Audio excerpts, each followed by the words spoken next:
priprave se začnejo v glavi, ne v mišicah. Pomembna, ključna za začetek dobrih priprav in tudi za izvedbo priprav je ustrezna motivacija. Načeloma ne to ne bi bili všečki na družabnih omrežjih, ampak vse druge stvari, ki jih dobro poznamo, tisti, ki se resno ukvarjamo z gorništvom.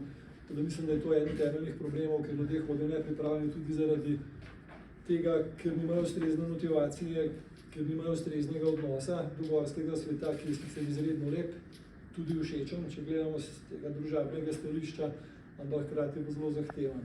In zahteva res vse stranske priprave, tako kot je že rekel. Kar se pa tiče vremena, danes je bistveno lažje, kot je bilo v preteklosti, vremenskih napovedi ogromno, seveda je dobro vedeti, katere vremenske napovedi so zanesljive, tudi kar precej dobrih člankov je.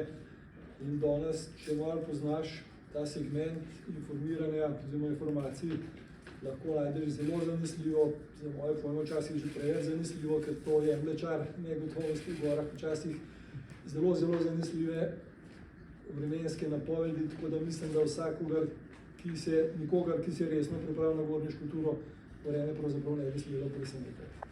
Napovedi danes po nekaterih vremenskih modelih so izjemno točne.